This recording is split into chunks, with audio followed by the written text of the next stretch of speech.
हरे कृष्णा, जय श्री हरि। दोस्तों, आप सभी श्रद्धालु भक्तों का हमारे YouTube चैनल संस्कार कथा प्रेरणा में हार्दिक स्वागत है।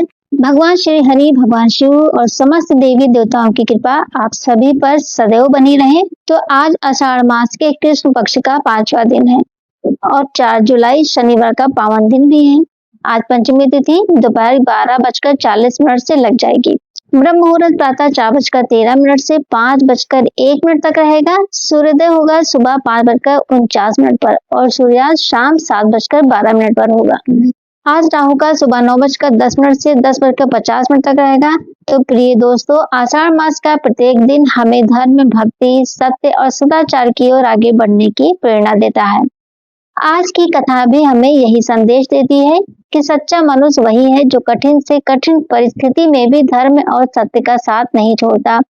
तो आइए भगवान से प्रार्थना करें कि हे प्रभु, हमारे मन से अहंकार, क्रोध और लोभ को दूर कीजिए। हमारे हृदय में भक्ति, दया, सत्य और सेवा का भाव भर दीजिए। हमें ऐसा जीवन दीजिए जो आपके चरणों की ओर ले जाने वाला हो। तो इसी मंगल भावना के साथ आइए आज की पावन कथा का आरंभ करते हैं। देवर्षि नारद ने एक बार ब्रह्मा जी से विनम्र भाव से पूछा, भगवान, पृथ्वी पर ऐसे कौन कौन से तीर्थ हैं जिनके दर्शन, स्नान और स्मरण से मनुष्य महान पुण्य का भागी बनता है? कृपा करके उनका महात्मा बताइए। ब्रह्मा जी मुस्कुराए और बोले, हे नारद, गोदावरी के पवित्र तट पर भगवान कार्तिकेय का एक दिव्य तीर्थ स्थित है। इसे कुमार तीर्थ कहा जाता है। इस तीर्थ का केवल नाम सुन लेने से भी मनुष्य के जीवन में शुभता का संचार होता है। इसके आगे रति तीर्थ है, जिसका श्रवण भी महान यज्ञों के समान पुण्य प्रदान करता है। अब मैं तुम्हें उस दिव्य दशाश्वमेध तीर्थ का महात्म्य सुनाता हूँ, जहाँ स्नान और श्रद्धा से किए गए पुण्य कर्म मनुष्य को 10 अश्वमेध यज्ञों के समान फल प्रदान करते हैं। ब्रह्मा जी आगे कहने लगे, बहुत समय पहले विश्वकर्मा के वंश में एक पराक्रमी और धर्मनिष्ठ राजा हुए, जिनका नाम भवन था। वे प्रजा का पालन धर्म पूर्वक करते थे और उनके राजपुरोहित महान तपस्वी महर्षि कश्यप थे। एक दिन राजा ने अपने गुरु से कहा, गुरुदेव, मेरी इच्छा है कि मैं एक साथ 10 अश्वमेध यज्ञ संपन्न करूं। कृपया ऐसा स्थान बताइए जहां ये कार्य बिना किसी विघ्न के पूर्ण हो सके। महर्षि कश्यप ने प्रयागराज को सर्वश्रेष्ठ स्थान बताते हुए वही यज्ञ आरंभ करने की सलाह दी। राजा ने विशाल यज्ञ की तैयारी कराई। देश विदेश से विद्वान ब्राह्मण, ऋषि और यजमान आमंत्रित किए गए। वैदिक मंत्रों की ध्वनि से संपूर्ण वातावरण पवित्र हो उठा, किंतु आश्चर्य की बात यह हुई कि यज्ञ बार बार किसी न किसी विघ्न के कारण रुक जाता। अनेक प्रयासों के बाद भी एक भी अश्वमेध यज्ञ पूर्ण नहीं हो सका। राजा अत्यंत चिंतित हो गए। उन्होंने दूसरे स्थानों पर भी यज्ञ आरंभ कराया, परंतु वहां भी सफलता नहीं मिली। हताश होकर राजा भवन अपने गुरु कश्यप के साथ महर्षि संवर्त के आश्रम पहुंचे। उन्होंने विनम्रता से पूछा, भगवान, ऐसा कौन सा पवित्र स्थान है जहां हमारा यज्ञ बिना किसी बाधा के पूर्ण हो सके? महर्षि संवर्त ने ध्यान लगाया और बोले, राजन, इस प्रश्न का उचित उत्तर स्वयं ब्रह्मा जी ही देंगे। आप उन्हीं के शरण में जाइए। राजा और महर्षि कश्यप ब्रह्मा जी के पास पहुंचे। ब्रह्मा जी ने उनकी पूरी बात सुनकर कहा, हे राजन, तुम गोदावरी नदी के पावन तट पर जाओ। वहाँ श्रद्धा और शुद्ध भावना से एक अश्वमेध यज्ञ भी किया जाए तो वह 10 अश्वमेध यज्ञों के समान फल देता है। वहाँ स्नान, दान और यज्ञ तीनों ही अक्षय फल प्रदान करते हैं। ब्रह्मा जी की आज्ञा पाकर राजा भवन गोदावरी के तट पर पहुंचे। वहाँ उन्होंने महर्षि कश्यप के मार्गदर्शन में यज्ञ प्रारंभ किया। इस बार न कोई विघ्न आया और न कोई बाधा। संपूर्ण यज्ञ अत्यंत विधि पूर्वक, सफलता पूर्वक संपन्न हो गया। यज्ञ समाप्त होने पर राजा ने संकल्प लिया कि वे संपूर्ण पृथ्वी का दान अपने गुरु को अर्पित करेंगे। तभी आकाशवाणी हुई, हे राजन, तुम्हारा संकल्प महान है, किंतु इस समय पृथ्वी दान से भी श्रेष्ठ कार्य अन्नदान है। जो भूखे को अन्न देता है वह समस्त प्राणियों की सेवा करता है। विशेषकर गोदावरी के तट पर श्रद्धा से किया गया अन्नदान अक्षय पुण्य प्रदान करता है। तिल, गौ, अन्न, धन या वस्त्र जो भी यहाँ श्रद्धा पूर्वक दान किया जाता है उसका फल कभी नष्ट नहीं होता। राजा ने उसी क्षण हजारों ब्राह्मणों, साधुओं, निर्धनों और यात्रियों को भरपेट भोजन कराया। अन्न, गौ, स्वर्ण और वस्त्रों का उदारता पूर्वक दान दिया। तभी से वह स्थान दशमेध तीर्थ के नाम से प्रसिद्ध हो गया। कहा जाता है कि जो श्रद्धा से वहां स्नान करता है और दान पुण्य करता है उसे 10 अश्वमेध यज्ञों के समान पुण्य की प्राप्ति होती है। ब्रह्मा जी आगे बोले, हे नारद, दशमेध तीर्थ के आगे एक और अत्यंत पवित्र स्थान है जिसे विषाद तीर्थ कहा जाता है। इसके साथ ही एक और दिव्य तीर्थ है जिसका संबंध भगवान श्री हनुमान जी की माता अंजना से भी है। इसकी कथा भी अत्यंत अद्भुत और प्रेरणादायक है। ब्रह्मगिरी पर्वत के समीप अंजन नामक का एक पर्वत था। वहां एक दिव्य अप्सरा शापवश वानरी रूप में जन्मी थी, जिसका नाम अंजना था। उसका मुख वानरी का था, पर उसका तेज और सौंदर्य अलौकिक था। उसके पति महान वानर वीर केसरी थे। उनकी दूसरी पत्नी आद्रिका भी शापवश बिल्ली के मुख वाली हो गई थी। एक दिन महर्षि अगस्त वहां पधारे। दोनों ने अत्यंत श्रद्धा से उनकी सेवा की। उनकी भक्ति से प्रसन्न होकर अगस्त मुनि ने कहा, तुम दोनों मनचाहा वर मांगो। दोनों ने हाथ जोड़कर कहा, भगवान, हमें ऐसे पुत्र प्राप्त हो जो संसार का कल्याण करे, अतुल बल वाले हों और धर्म की रक्षा करें। महर्षि ने प्रसन्न होकर कहा, तथास्तु। समय आने पर अंजना के गर्भ से पवन देव के अंशावतार श्री हनुमान जी प्रकट हुए, जबकि आद्रिका के गर्भ से एक बलशाली पुत्र उत्पन्न हुआ। किंतु शाप के कारण दोनों माताओं का मुख अभी भी विकृत था। उन्होंने देवताओं से निवेदन किया कि उन्हें इस श्राप से मुक्ति कैसे मिले। तब उन्हें बताया गया कि यदि वे श्रद्धा से गोदावरी में स्नान करें और दान करें तो उनका श्राप समाप्त हो जाएगा। उन्होंने वैसा ही किया। गोदावरी के तट पर जल में स्नान करते ही उनका श्राप दूर हो गया और वे पुनः अपने दिव्य स्वरूप को प्राप्त हो गई। इसी कारण वह स्थान आगे चलकर अंजनी तीर्थ और पिशाच तीर्थ के नाम से भी प्रसिद्ध हुआ। वहां स्नान और श्रद्धा पूर्वक पूजा करने से मनुष्य के अनेक कष्ट दूर होते हैं और भगवान की कृपा प्राप्त होती है। देवर्षि नारद से ब्रह्मा जी कहने लगे, हे नारद, अब मैं तुम्हें एक ऐसी सत्यनिष्ठ गौ की कथा सुनाता हूँ जिसे सुनकर मनुष्य के हृदय में धर्म, सत्य और वचन पालन के प्रति अटूट श्रद्धा जागृत होती है। बहुत समय पहले एक घने वन के निकट गौ का झुंड, एक विशाल झुंड रहता था। उसी झुंड में नंदा नाम की एक अत्यंत सरल, धर्मपरायण और सत्य का पालन करने वाली गौ रहती थी। उसका एक छोटा सा बछड़ा भी था, जिससे उसे अत्यंत स्नेह था। वह उसी के लिए जीती थी और दिन रात उसका पालन पोषण करती थी। एक दिन नंदा वन में घास चर रही थी, तभी अचानक ही अत्यंत भयानक और भूखा बाघ उसके सामने आ गया। उसकी आंखों में भूख की ज्वाला थी। वह कई दिनों से भोजन के बिना भटक रहा था। बाघ ने गर्जना करते हुए कहा, गाय, आज तुम मेरे सामने स्वयं चलकर आई हो, अब तो मेरे भोजन बनोगी। बाघ की बात सुनकर नंदा तनिक भी विचलित नहीं हुई। उसने शांत स्वर में कहा, हे वनराज, मैं मृत्यु से भयभीत नहीं हूँ। यदि मेरे प्राणों से तुम्हारी भूख शांत होती है तो मुझे कोई आपत्ति नहीं, किंतु मेरा एक छोटा सा बछड़ा मेरा इंतजार कर रहा है। वह अभी तक मेरा दूध भी नहीं पी सका है। मुझे एक बार उसके पास जाने दो। मैं उसे अंतिम बार दूध पिलाकर, उसे समझाकर और अपने परिवार से विदा लेकर अवश्य लौट आऊंगी।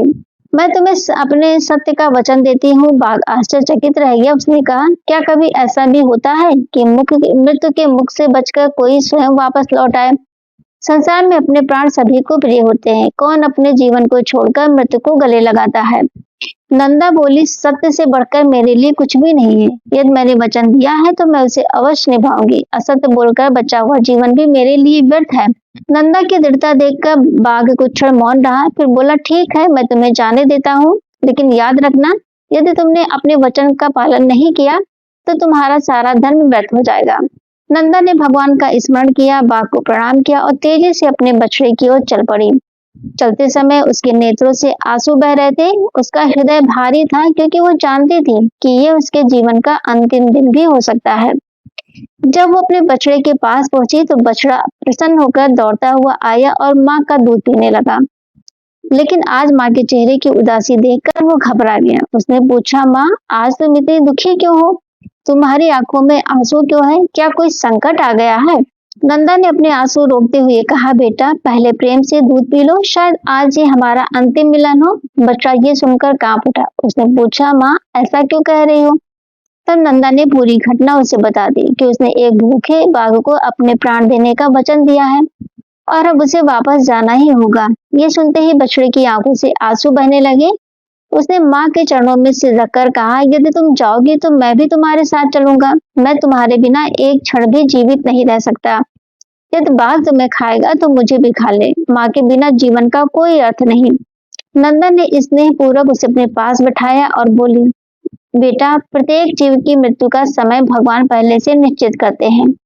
किसी दूसरे की मृत्यु के साथ किसी और की मृत्यु नहीं होती। यदि मेरे जीवन का समय आ गया है तो मुझे जाना ही होगा, लेकिन तुम्हें जीवित रहकर धर्म का पालन करना है। इसके बाद नंदा अपने पुत्र को जीवन के अनमोल उपदेश देने लगी। उसने कहा, बेटा, जीवन में कभी लालच मत करना। लालच मनुष्य को विनाश के मार्ग पर ले जाता है। जहाँ संकट दिखाई दे वहां केवल थोड़े लाभ के लिए कभी मत जाना। कभी असावधानी मत करना। प्रमाद सबसे बड़ा शत्रु है। जो सावधानी छोड़ देता है वह स्वयं अपने विनाश का कारण बन जाता है। बुरे स्वभाव वाले लोगों पर आंख बंद करके विश्वास मत करना। संसार में विवेक के साथ ही व्यवहार करना चाहिए। सदा धर्म के मार्ग पर चलना, सत्य बोलना, किसी का अहित मत करना, दूसरों के दुख को अपना दुख समझना, यही जीवन की सबसे बड़ी कमाई है। जब भी कोई संकट आए धैर्य मत छोड़ना, भगवान पर विश्वास रखना। जो व्यक्ति कठिन समय में भी धर्म नहीं छोड़ता उसकी रक्षा स्वयं भगवान करते हैं। माँ की बातें सुनकर बछड़ा फूट फूट कर रोने लगा। नंदा ने उसे प्रेम से चाटा, उसके सिर को सूंघा और आशीर्वाद देते हुए कहा, तुम सदैव धर्म का पालन करना, यही मेरी अंतिम इच्छा है। इसके बाद वो अपनी माता, सखियों और गौ के झुंड के पास गई। उसने सबको प्रणाम किया और कहा, यदि मुझसे कभी जानबूझकर या अनजाने में कोई भूल हुई हो तो मुझे क्षमा कर देना।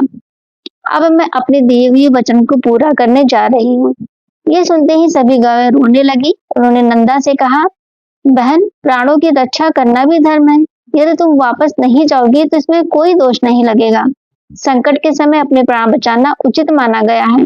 लेकिन नंदा मुस्कुराई और बोली, बहनों, मैं किसी दूसरे के प्राण बचाने के लिए असत्य बोल सकती हूँ, परंतु अपने स्वार्थ के लिए कभी झूठ नहीं बोल सकती। सत्य ही इस संसार की सबसे बड़ी शक्ति है। सत्य के कारण ही धर्म स्थिर है। सत्य के कारण ही ये सृष्टि अपने नियमों पर चल रही है। हजारों यज्ञों से भी बढ़कर सत्य का पालन है। जिसने सत्य छोड़ दिया उसने अपने जीवन का आधार ही खो दिया। इसीलिए मैं अपने वचन से पीछे नहीं हट सकती, चाहे इसके लिए मुझे अपने प्राण ही क्यों न देने पड़े। नंदा के इन वचनों को सुनकर सभी गौएं उसकी सत्य निष्ठा को प्रणाम करने लगी। उनके हृदय में दुख भी था और गर्व भी कि उनके बीच ऐसी धर्मपरायण गौ रहती है। सबसे विदा लेकर नंदा भगवान का स्मरण करती हुई उसी वन की ओर चल पड़ी जहाँ भूखा बाघ उसके लौटने की प्रतीक्षा कर रहा था। सत्य का संकल्प लेकर नंदा धीरे धीरे उसी वन की ओर चल पड़ी जहाँ भूखा बाघ उसकी प्रतीक्षा कर रहा था। उसके मन में मृत्यु का भय नहीं था, केवल अपने छोटे से बछड़े की चिंता थी। चलते चलते वह भगवान का स्मरण करती रही और मन ही मन प्रार्थना करती रही कि उसके पुत्र की सदैव रक्षा हो। उधर बाघ भी आश्चर्य में था। उसे विश्वास नहीं हो रहा था कि कोई अपने प्राण बचाने का अवसर मिलने के बाद भी स्वयं लौट कर आएगा। वह सोच रहा था शायद ये गाय अब कभी नहीं आएगी। इसी बीच उसने देखा कि दूर से नंदा उसी की ओर चली आ रही है। उसके पीछे पीछे उसका नन्हा बछड़ा भी दौड़ता हुआ आ पहुंचा। बाघ ने आश्चर्य से कहा, गाय, तुम सचमुच लौट आई। संसार में लोग अपने प्राणों के लिए कुछ भी कर गुजरते हैं, लेकिन तुमने अपने वचन को अपने जीवन से भी अधिक मूल्यवान समझा। नंदा ने शांत स्वर में उत्तर दिया, वनराज, मैंने जो वचन दिया था उसे निभाने आई हूँ। अब तुम बिना किसी संकोच के अपनी भूख शांत करो। इतना सुनते ही बछड़ा अपनी माँ के आगे खड़ा हो गया और बोला, यदि मेरी माँ को खाना है तो पहले मुझे खाओ। मैं अपनी माँ को अकेले मृत्यु के मुख में नहीं जाने दूंगा। बाघ दोनों की बातें सुनकर भीतर तक कांप गया। उसकी आंखों से करुणा के आंसू बहने लगी। वो बोला, आज मैंने सत्य, मात्र प्रेम और धर्म का ऐसा रूप देखा है जिसकी मैंने कभी कल्पना भी नहीं की थी। तुम दोनों ने मेरे कठोर हृदय को भी पिघला दिया है। कुछ क्षण मौन रहने के बाद बाघ ने कहा, अब मैं तुम्हें एक रहस्य बताता हूँ। मैं जन्म से बाघ नहीं हूँ, परंतु जन्म में मैं प्रबंधन नाम का एक राजा था। उसने आगे कहा, एक बार शिकार खेलते समय मैंने क्रोध और अहंकार में आकर एक निरपराध मृगी को मारना चाहा। उस मृगी ने मुझे शाप दिया कि मैं हिंसक बाघ बनकर जंगलों में भटकूंगा और जीवों का वध करूंगा। उसी शाप के कारण मुझे ये योनि प्राप्त हुई। इस बाघ शरीर में रहते रहते मेरा विवेक नष्ट हो गया। मैं केवल हिंसा और भूख को ही जीवन समझने लगा। लेकिन आज तुम्हारे सत्य और धर्म ने मेरे हृदय को फिर से जागृत कर दिया है। बाघ ने विनम्र होकर कहा, बहन, अब मुझे बताओ कि मैं अपने पापों से कैसे मुक्त हो सकता हूँ। नंदा ने अत्यंत करुणा से उत्तर दिया, भाई, इस कलयुग में सबसे बड़ा धर्म है किसी भी प्राणी को भय न देना। जो जीवों की रक्षा करता है वही वास्तव में भगवान की सेवा करता है। अहिंसा सबसे महान तप है। दया सबसे बड़ा दान है। सत्य सबसे बड़ा यज्ञ है। यदि तुम आज से किसी भी निर्दोष प्राणी को कष्ट नहीं दोगे तो तुम्हारे पाप धीरे धीरे नष्ट हो जाएंगे। हर जीव में भगवान का अंश है, इसलिए किसी को पीड़ा देना स्वयं भगवान को पीड़ा देने के समान है। नंदा के इन अमृत समान वचनों को सुनकर बाघ की आंखें भर आई। उसने उसी क्षण प्रतिज्ञा की कि अब वो बिना आवश्यकता किसी भी जीव की हिंसा नहीं करेगा और धर्म के मार्ग पर चलने का प्रयास करेगा। उसी समय वहां दिव्य प्रकाश फैल गया, आकाश से सुगंधित पुष्पों की वर्षा होने लगी, पूरा वन दिव्य आभा से आलोकित हो उठा। उस प्रकाश के मध्य स्वयं धर्मराज प्रकट हुए। उन्होंने प्रसन्न होकर नंदा से कहा, हे सत्यव्रता, तुम्हारे समान सत्य का पालन करने वाले अत्यंत दुर्लभ हैं। तुमने अपने प्राणों से भी अधिक अपने वचन को महत्व दिया है। मैं तुमसे अत्यंत प्रसन्न हूँ, जो वर मांगना चाहो मांग लो। नंदा ने हाथ जोड़कर कहा, प्रभु, यदि आप मुझ पर प्रसन्न है तो मुझे अपने पुत्र सहित उत्तम लोक की प्राप्ति हो। साथ ही यह स्थान ऐसा पवित्र तीर्थ बन जाए कि यहाँ आने वाले लोगों के हृदय में सत्य, धर्म और करुणा का भाव जागृत हो। धर्मराज ने प्रसन्न होकर कहा, तथास्तु, आज से यह स्थान तुम्हारे नाम से प्रसिद्ध होगा। जो श्रद्धा और विश्वास से यहाँ स्नान, दान और भगवान का स्मरण करेगा, उसके पाप नष्ट होंगे और उसे धर्म के मार्ग पर चलने की प्रेरणा मिलेगी। उसी क्षण राजा प्रभंजन भी मृगी के शाप से मुक्त हो गए। उनका बाघ रूप समाप्त हो गया और उन्होंने अपना दिव्य राजसी स्वरूप पुनः प्राप्त कर लिया। उन्होंने नंदा के चरणों में प्रणाम करते हुए कहा, आज तुम्हारे कारण मुझे नया जीवन मिला है। मैं जीवन भर सत्य और धर्म का पालन करूंगा। इसके बाद धर्मराज की कृपा से नंदा उसका पुत्र दिव्य विमान में बैठकर श्रेष्ठ लोकों की ओर प्रस्थान कर गए। ब्रह्मा जी ने नारद जी से कहा, हे देवर्षि, यही कारण है कि उस पवित्र स्थान का नाम नंदा तीर्थ पड़ा। वहां स्नान, दान और सत्य का पालन करने का संकल्प लेने से मनुष्य को महान पुण्य प्राप्त होता है। उन्होंने आगे कहा, जो मनुष्य सत्य का आश्रय लेता है, भगवान स्वयं उसकी रक्षा करते हैं। सत्य कभी व्यर्थ नहीं जाता। धर्म की राह कठिन अवश्य होती है, लेकिन अंत में उसी की विजय होती है। इतना कहकर ब्रह्मा जी कुछ क्षण मौन हो गए। फिर देवर्षि नारद से ब्रह्मा जी बोले, हे नारद, अब मैं तुम्हें पुष्कर तीर्थ की महिमा और महर्षि अगस्त्य के अद्भुत पराक्रम का वर्णन सुनाता हूँ। उन्होंने कहा, जो मनुष्य अपने मन, वचन और कर्म को संयम में रखता है, क्रोध और अहंकार से दूर रहता है, सत्य का पालन करता है और बिना किसी स्वार्थ के तीर्थों का सेवन करता है, वही तीर्थ यात्रा का वास्तविक फल प्राप्त करता है। केवल जल में स्नान कर लेना ही तीर्थ नहीं है, बल्कि अपने मन को भी पवित्र बनाना आवश्यक है। ब्रह्मा जी ने आगे कहा, पुष्कर वह दिव्य भूमि है जहाँ अनगिनत ऋषियों ने तप किया, यज्ञ किए और भगवान का ध्यान किया। वह श्रद्धा से स्नान, दान और पूजा करने वाला मनुष्य महान पुण्य का भागी होता है। इसके बाद उन्होंने महर्षि दधीच के अद्भुत त्याग का प्रसंग सुनाया। एक समय असुरों के राजा वृत्तासुर का अत्याचार इतना बढ़ गया कि देवता भयभीत हो उठे। इंद्र सहित सभी देवगण ब्रह्मा जी की शरण में पहुंचे और बोले, प्रभु, अब हमारी रक्षा का कोई उपाय बताइए। ब्रह्मा जी ने कहा, इस संकट का अंत तभी होगा जब महर्षि दधीच अपनी अस्थियों का दान करेंगे। उन्हीं अस्थियों से बना वज्र वृत्तासुर का अंत कर सकेगा। देवताओं के लिए यह निवेदन करना अत्यंत कठिन था। फिर भी वे महर्षि दधीच के आश्रम पहुंचे। उन्होंने विनम्रता से अपनी प्रार्थना रखी। महर्षि दधीच मुस्कुराए और बोले, यदि मेरे शरीर का त्याग समस्त लोगों के कल्याण के लिए आवश्यक है, तो इससे बड़ा सौभाग्य और क्या होगा। यह शरीर एक दिन नष्ट होना ही है। यदि इससे धर्म की रक्षा हो सकती है, तो मैं इसे सहज अर्पित करता हूँ। इतना कहकर उन्होंने योग बल से अपने प्राण त्याग दिए। देवताओं ने अत्यंत श्रद्धा के साथ उनकी अस्थियों से दिव्य वज्र का निर्माण कराया। जब वो वज्र तैयार हुआ, तब इंद्र ने भगवान विष्णु का स्मरण करके युद्ध भूमि में प्रवेश किया। देवताओं और दानवों के बीच भयंकर युद्ध हुआ। अंततः इंद्र ने उसी वज्र से वृत्तासुर का वध कर दिया। देवताओं ने विजय प्राप्त की, लेकिन वृत्तासुर के साथ आए अनेक काल के दानव अपनी जान बचाकर समुद्र के भीतर छिप गए। रात होते ही वे समुद्र से निकलते और ऋषियों के आश्रमों पर आक्रमण कर देते। वे यज्ञों में विघ्न डालते, तपस्वियों को कष्ट पहुंचाते और धर्म का नाश करने का प्रयास करते। धीरे धीरे पृथ्वी पर भय का वातावरण फैल गया। यज्ञ रुकने लगे, वेदों का अध्ययन कम होने लगा और साधु संत भी असुरों के आतंक से चिंतित रहने लगे। तब देवता भगवान श्री हरि की शरण में पहुंचे। भगवान विष्णु ने कहा, जब तक ये दानव समुद्र के भीतर छिपे रहेंगे, तब तक इनका संहार संभव नहीं है। पहले समुद्र का जल हटाना होगा। यह कार्य केवल महर्षि अगस्त ही कर सकते हैं। सभी देवता महर्षि अगस्त के आश्रम पहुंचे और हाथ जोड़कर बोले, भगवान, धर्म की रक्षा के लिए आपकी सहायता आवश्यक है। यदि समुद्र का जल सूख जाए तो हम उन दानों का अंत कर सकते हैं। महर्षि अगस्त ने बिना विलंब किए उत्तर दिया, यदि इससे संसार का कल्याण होता है तो मैं ये कार्य अवश्य करूंगा। वे समुद्र तट पर पहुंचे। देवता, ऋषि, गंधर्व और उनके दिव्य प्राणी भी उनके साथ थे। महर्षि ने भगवान का ध्यान किया और अपने तपोबल से देखते ही देखते समुद्र का समस्त जल पी लिया। विशाल समुद्र सूख गया और उसके भीतर छिपे काल के दानव बाहर दिखाई देने लगे। यह अवसर देकर देवताओं ने उन पर आक्रमण कर दिया। भीषण युद्ध हुआ, अधिकांश दानव मारे गए और जो बचे वे पाताल की ओर भाग गए। देवताओं ने प्रसन्न होकर महर्षि अगस्त्य से कहा, भगवान अब कृपा करके समुद्र का जल वापस कर दीजिए। महर्षि मुस्कुराकर बोले, यह जल तो अब मेरे शरीर में पच चुका है। समय आने पर भगवान की इच्छा से गंगा जी के पावन जल द्वारा समुद्र फिर से भर जाएगा। ब्रह्मा जी ने आगे बताया कि भविष्य में महाराज भगीरथ गंगा जी को पृथ्वी पर लाएंगे और उन्हीं के दिव्य जल से समुद्र पुनः अपनी पूर्णावस्था को प्राप्त करेगा। हे नारद, इन सभी प्रसंगों का सार यही है कि धर्म की रक्षा के लिए त्याग, सत्य, करुणा और परोपकार आवश्यक है। महर्षि दधीच ने हमें त्याग का आदर्श दिया। महर्षि अगस्त्य ने लोक कल्याण के लिए अपनी शक्ति का उपयोग किया। नंदा गौ ने सत्य की रक्षा की और भगवान ने समय समय पर धर्म की स्थापना की।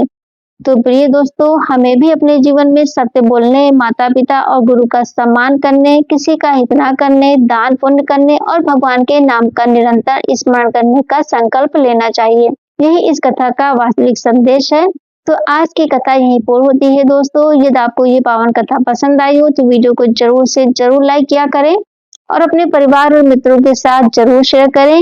और यदि आपने अभी तक हमारे चैनल संस्कार कथा प्रेरणा को सब्सक्राइब नहीं किया है तो जरूर कर लें। साथ ही बेल आइकन भी दबाना न भूलें ताकि हमारी आने वाली सभी धार्मिक कथाएं, व्रत त्योहारों की जानकारी और सनातन धर्म से जुड़ी प्रेरणादायक वीडियो आपको सबसे पहले मिलती रहे।